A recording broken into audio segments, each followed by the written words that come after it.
Кто-то скажет, что это фантастика, кто-то, что вполне скорое будущее. Сценарий сериала «Последняя программа» рассказывает об ученом, который создал искусственный интеллект для того, чтобы сделать жизнь людей проще. Самое интересное, что ученый этот из Иннополиса, и все съемки сериала происходят именно в этом городке.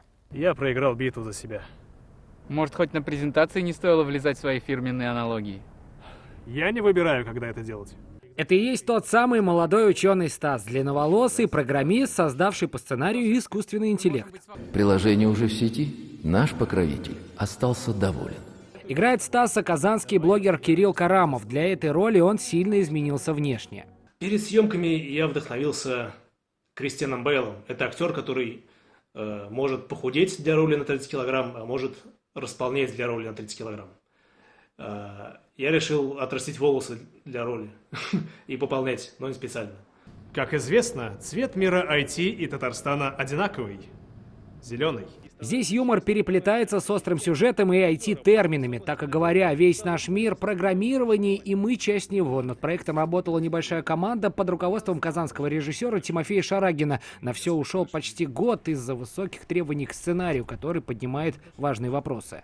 Сейчас существует так называемая проблема черного ящика, когда ученые не совсем понимают, почему нейросеть приняла то или иное решение.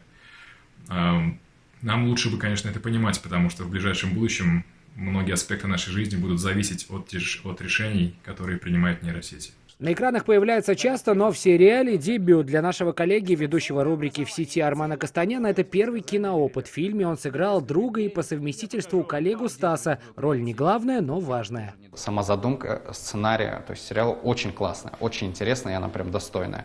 Вот. И, читая комментарии, понимаю, что действительно очень и людям нравится. И я сам как преподаватель, преподаю в Иннополисе, и мои ученики тоже смотрят, и им тоже нравится. Сериал действительно, что называется, зашел в интернете. Уже сейчас там тысячи просмотров под сериями и благодарные комментарии. Увидеть татарстанскую научную фантастику в интернете может любой желающий абсолютно бесплатно. И судя по отзывам, этот веб-сериал для многих стал отличным способом оставаться дома и не скучать. Сергей Хайдаров, Вадим Илларионов, ТНВ Иннополис. Yoz yaxshi xabarlar olib kela. Yangi asr kanalida dunyo ko'rgan Jili izlayjonlar filmin qabat qarorga tilaysizmi? Ko'p sonli tomoshachilar so'rovi bo'yicha filmning barliq seriyalarini hozir tnv.ru saytida ko'rarga bo'ladi. Все новости дня, выпуски программы «Новости Татарстана», программы и фильмы на сайте tnv.ru и на YouTube-канале ТНВ. Подписывайтесь.